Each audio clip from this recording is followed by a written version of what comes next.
everyone, it's Angel. Another gorgeous day up here in Maryland. It's Friday, it's the last day of the work week. Just finished my workout and getting ready to jump into this last work day. I wanted to share something with you that came up in my week this week. So, got an email about an urgent business meeting that I needed to attend, and it's with a work group that I'm part of. So got this email, it's like, we got to get together. This is really, really important. We got a major problem. So the person, I called the person. I was like, what's going on? And she was like, really, really flustered. So I was like, okay, well, I'll figure out what's going on when I get to the meeting. Get there, and the other 4 or 5 people, really, really flustered. They're like, we've got a major problem. So I'm like, okay. So one thing to know about me is that I come from a long work history of intensive care, ER, critical care, but I'm also a parent. So that means I've had a parent of 2 children. So that means that I've had a whole lot of problems to solve in my life, in my professional career. But I've also had a lot of opportunities to develop really, really good problem solving skills. And one of the things about me is I just don't get flustered. Because flustering or flusteriness just doesn't help. I'm all about finding things that help come to, solutions. But I found that being flustered just isn't one of those things that's very helpful. So I work really, really hard at not getting flustered about things.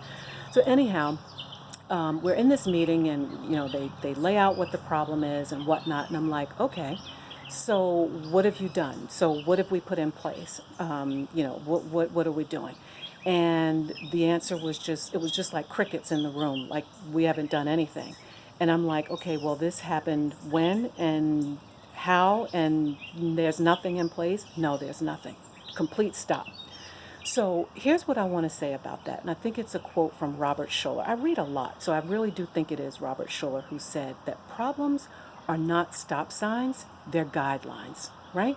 So when you encounter a problem in your life, in your day to day, whether it's work, relationships, health issues, whatever, it's not that you need to stop, it's that you need to pause and that you need to think of the problem as a guideline. Because stopping and pausing are 2 different things, right?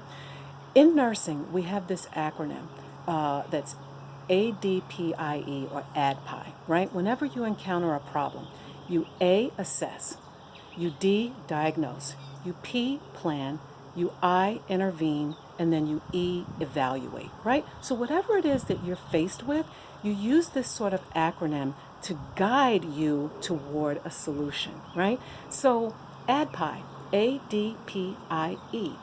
What have you assessed? What is the problem?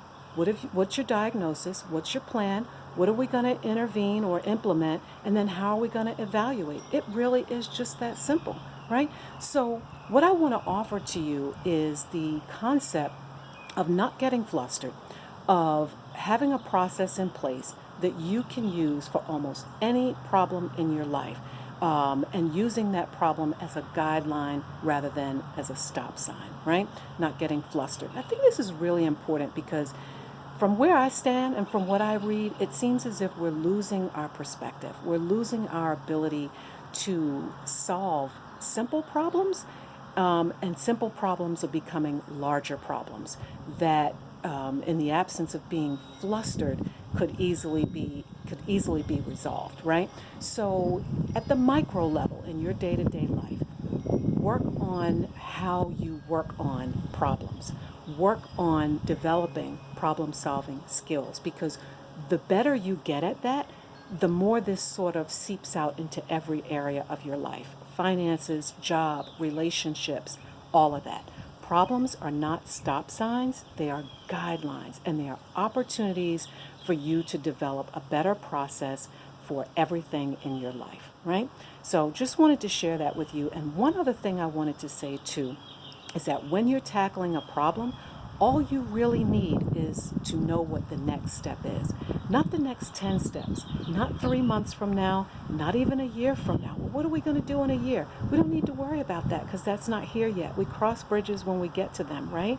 So let's think about problems as the opportunity to develop more mindfulness in the current moment. What do we need to do for this current moment, this hour, this day, this week, this month, right? That's all we're going to think about when we think about problems. We're not going to project off so much further into the future that hasn't happened yet, all right? Because that's what the future is. The future is a moment that has not yet happened. All right. Anyhow, I hope you enjoy the rest of your Friday. I hope you enjoy this beautiful weather if you're up here in the DMV. Please do leave me a comment. Send me a smoke signal, something. Let me know what you think of the video. Let me know what you think about problem solving. I'd love to hear it. I love building on knowledge and developing new knowledge and new skills. All right, building that beloved community. Have a great day, folks. I'll talk to you soon. Peace.